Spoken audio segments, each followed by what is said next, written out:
Ito mga idol, oh, perwisyo na talaga yung mga daga dito sa bahay. Sinisira na yung mga gamit tulad ng sopa, oh. Ang grabe. Tapos ito pa. Yan. Ito. Tingnan nyo yung speaker, binutas, dinalhan ng mga basura dun sa loob. Grabe talaga yung mga daga dito. Tapos dito pa. Tingnan nyo to mga idol, oh. Ano yan? Binutas talaga ng daga. Tapos oh, yan, oh. Matindi. Oh. Grabe na, perwisyo na talaga. Okay lang sana kung ano nga sila, minsan pati sa pagtulog mo, inistorbo ka na. O kumakalat pa yung mga dumi nila dito. Yung gagawa natin ng paraan yan para maano na. Kasi yung mga daga, piste na yan eh. Grabe na, perwisyo na talaga dito sa bahay. Kahit sa pagtulog mo, lalakaran ka. Gagawa tayo ng solusyon para mawala yung mga daga, kahit yung mga bigas namin dito kinakain eh. Oh. Ayan mga idol, gagawa tayo ng lason para sa daga. Yung gagamitin lang natin yung uling. Yung gawin at mga idol, dikdikin lang natin yan para maging pulbos. Ayan. Okay.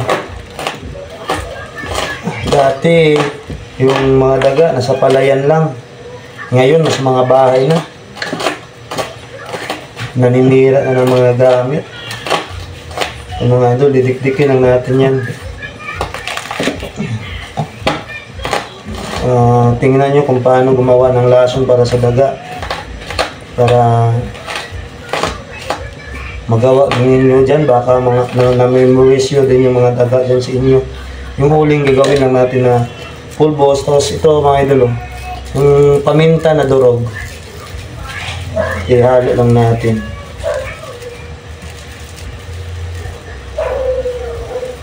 Ayan.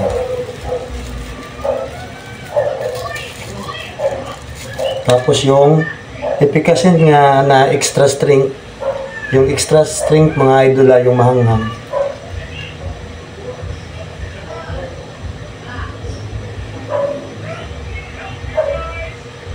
Ayan.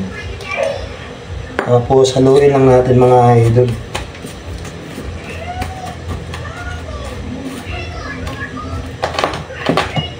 Ayan.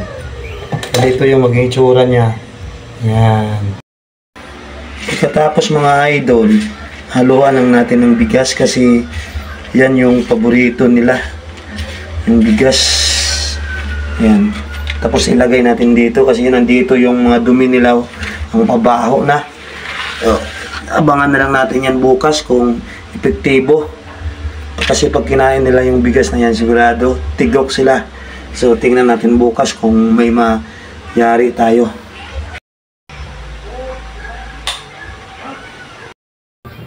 Good morning mga idol. Tingnan na natin. Oh, mayroon kagad akong nakita. Oh. Iyan. Yan yung ginawa natin kagabi. Ibig sabihin may kumain. Dahil watak-watak na yung bigas natin, oh. At meron na nga dito mga idol, oh. Napakalaki. Yan, hindi na nakalabas. Grabe, ang laki. Kaya pala takot yung mga pusa dito eh. Ang laki. Napakalaki. Oh. Makin mo yan. Ang laki mga idol. Hanapin pa natin yung iba kasi dyan. Pag kumain makalabas pa.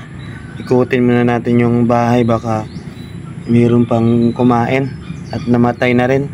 Kasi pag hindi mo hanapin yan, bumabaho sila dito. Mga ngamoy sila. Dito puntahan natin dito. Dito kasi yung mga bahay nila, oh. Yun, oh. Yung mga butas, oh. Yan, dito nakatira yung mga daga na pasaway.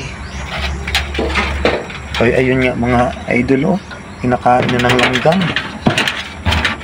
Yan. Wait lang. Yun, oh. Yan. Kinakain na ng langgam. Napakalaki din. Wait lang. Yeah. Ang laki din mga idol. Oh, kinakain na ng langgam ang daga. Yan, napaka-epektibo talaga yung anong ginawa nating panglason sa kanila.